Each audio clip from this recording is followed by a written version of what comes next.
चलिए सर, इस पार्ट में हम लोग टीडीएस से रिलेटेड अमेंडमेंट्स और एक और टॉपिक इसमें कवर करेंगे, जॉब वर्क से रिलेटेड अमेंडमेंट्स। आपका एग्जाम जून 22 में है।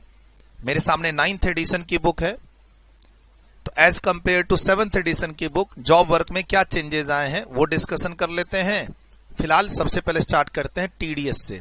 Page number 19A.1 CMA students inter final volume 2 पे हम लोग।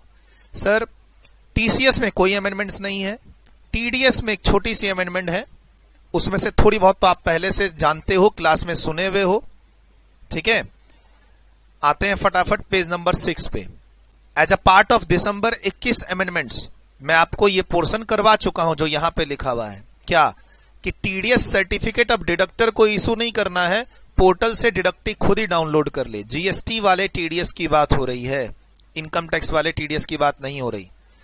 टीडीएस डिडक्टर को टीडीएस डिडक्ट करके अगले महीने की 10 तारीख तक जमा करना पड़ता है गवर्नमेंट को, और साथ में जीएसटीआर 7 रिटर्न अपलोड करनी पड़ती है। एक बार ये रिटर्न अपलोड हो जाए तो अपने आप क्रेडिट मिल जाता है किसको, डिडक्टी को, इलेक्ट्रॉनिक कैश लेजर में, और वो खुद ही वहां से सर्टिफिकेट डाउनलोड कर लेगा पोर्टल से। पहले रिक्वायरमेंट थी डिडक्टर फर्निश करेगा टीडीएस सर्टिफिकेट, उसके अंदर ये बातें बताएगा, 5 दिन के अंदर फर्निश करेगा, और नहीं किया तो इसके लिए अलग से 100 रुपया का लेट फी था, मैक्सिमम 5000 रुपए का। अब ये रिक्वायरमेंट हटा दी गई है, कुछ नहीं है, सिंपल कहता है a certificate of TDS GSTR form number 7 same है, shall be issued in such form in such manner as may be prescribed. कहीं नहीं कह रहा अब ये 2 लाइन कि अब किसको इशू करना है, डिडक्टर को। साफ साफ मैंने लिखा है, now deductor is not required to furnish any certificate. Sir TDS की जो रिटर्न है, टीडीएस काटना, जमा करना और रिटर्न फाइल करना, बस उसका इतना ही काम है। एक बार रिटर्न फाइल हो जाए तो सर्टिफिकेट पोर्टल से 7A में खुद ही डाउनलोड हो जाएगा डिडक्टी को इलेक्ट्रॉनिक कैश लेजर में उसका क्रेडिट में मिल जाएगा। तो इसीलिए ये फर्निशिंग की रिक्वायरमेंट हटा दी गई, 5 दिन की रिक्वायरमेंट हटा दी गई है, आपको नहीं पढ़नी है। और अगर तुमने ये सर्टिफिकेट सबमिट नहीं किया तो लेट फी थी, ये नहीं पढ़नी है। सर ये ऑलरेडी आपके साथ डिस्कस हो चुका है दिसंबर 21 की अमेंडमेंट बोल के। अब नया और क्या है इसमें, थोड़ा सा मैंने अगले पेज पर यहां चेंज किया है। पेज नंबर 19A7 पे ये टेबल था, टेबल में यहां लिखा हुआ था कि टीडीएस सर्टिफिकेट तुमने इशू नहीं किया या लेट से इशू किया तो लेट फी।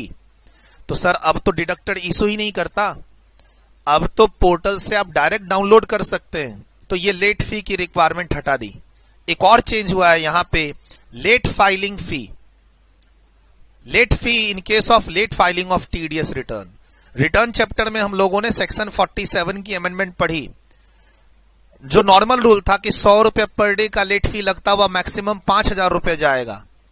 आपने कॉम्पोजिशन स्कीम के लिए देखा कि 250 या फिर 1000 + 1000 तक ही जाएगा, और आपने नॉर्मल स्कीम के लिए देखा कि 500 भी था, 2000 भी है, 5000 भी है और 10000 भी है। वो सब मैंने आपको पढ़ा दिया, रिटर्न चैप्टर की अमेंडमेंट्स। अब वैसा ही कुछ यहां भी अमेंडमेंट हुआ है। यहां पर पहले वही बात लिखी हुई थी, 100 रुपया per day late filing of return. TDS deductor को हर महीने के लिए अगले महीने की 10 तारीख तक टैक्स जमा करते हुए ये जीएसटीआर 7 अपलोड करना पड़ता है, लेट हो गया। तो अमेंडमेंट से पहले क्या था, 100 रुपए पर डे की लेट फी, मैक्सिमम 5000। अब आपको क्या ध्यान रखना है, 25 रुपया पर डे, मैक्सिमम 100 रुपए, विच एवर इज लोअर, यानी 100 रुपए से ज्यादा का लेट फी नहीं होगा। तो यहां भी थोड़ा सा रिडक्शन किया है लेट फी में। सोचो ना, 5000 रुपए की लेट फी कहां पर आ गई है, 100 रुपए पे। 100 रुपए से ज्यादा लेट फी होगी ही नहीं। और उधर आपने सेक्शन 47 में जो लेट फी है वो आपने 2 हिस्सों में पढ़ा, कॉम्पोजिशन स्कीम का अलग पढ़ा, रेगुलर स्कीम का अलग पढ़ा। कॉम्पोजिशन स्कीम में भी 2 हिस्से पढ़े, नील की और अदर देन नील की। रेगुलर स्कीम में तो 4 हिस्से थे, नील वाली, 1.5 करोड़ वाली, 5 करोड़ वाली, 5 करोड़ से अबव वाली। मैक्सिमम लेट फी उधर कितना लग रहा था, 10,000। यहां पर कितना लग रहा है, 100 + 100 200, 25 + 25, ये 25 तो एक एक्ट की बात कर रहा है ना, सीजीएसटी एक्ट की। तो 25 + 25, 100 + 100 200, बस इतना ही अमेंडमेंट है इसमें। सर अगला जो चैप्टर है आपका जॉब वर्क में पेज नंबर 20.3 पे एक फॉर्म होता था, क्वार्टरली रिक्वायरमेंट होती थी। जॉब वर्क पूरा डिटेल्ड क्लास में बताया हुआ है किस तरीके से हम गुड्स की मूवमेंट करते हैं डिलीवरी चालान की हेल्प से फ्रॉम जो मेन पर्सन है, कंसर्न पर्सन जो काम कराने के लिए गुड्स को भेजता है जॉब वर्कर के पास। तो वहां चालान, बेसिकली डिलीवरी चालान की मूवमेंट होती है। गुड्स की मूवमेंट के लिए चालान की मूवमेंट, चालान के साथ गुड्स की मूवमेंट होती है। तो हमने चालान इशू किया, जॉब वर्कर के लिए, जॉब वर्क के लिए इनपुट को भेजा, कैपिटल गुड्स को भेजा। उसमें टाइम लिमिट है 1 साल की, 3 साल की, वो सब क्लास में आपको बता दिया। जो आपको पढ़ाया वो वैलिड है आपके जून 22 के एग्जाम के लिए। छोटी सी एक अमेंडमेंट है पेज नंबर 20.3 पे। क्या सर, ये एक फॉर्म सबमिट करना पड़ता था क्वार्टरली। 1 अक्टूबर 2021 ऑनवर्ड्स इस क्वार्टरली रिक्वायरमेंट को हाफ ईयरली एंड एनुअली कर दिया गया। यानी अब कोई आपको ये क्वार्टरली फॉर्म सबमिट नहीं करना। कहता है frequency of filing GST ITC 04 revise from quarterly to annual और हाफ ईयरली।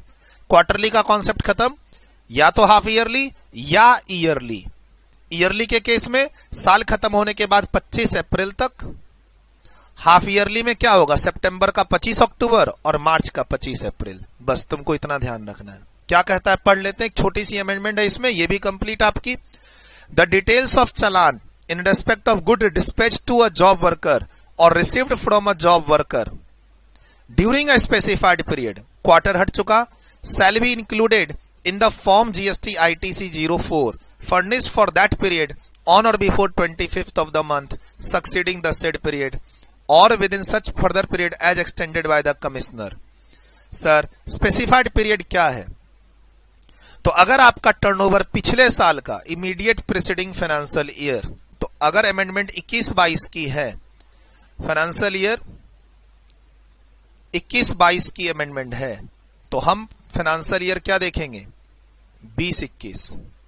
अगर आपका यहां पे क्या लिखा हुआ है आपका, the period of 6 consecutive months commencing from 1st April and 1st October in respect of the principal whose aggregate turnover in the immediate financial year exceeds 5 crore.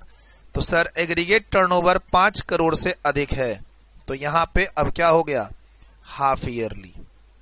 और एग्रीगेट टर्नओवर मेरा 5 करोड़ या उससे कम है तो ईयरली।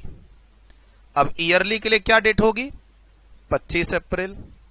हाफ ईयरली में 2 half period होंगे, अप्रैल to September, October to मार्च। तो अक्टूबर to मार्च के लिए 25 अप्रैल और अप्रैल टू सितंबर के लिए 25 अक्टूबर। बस इतना ही है।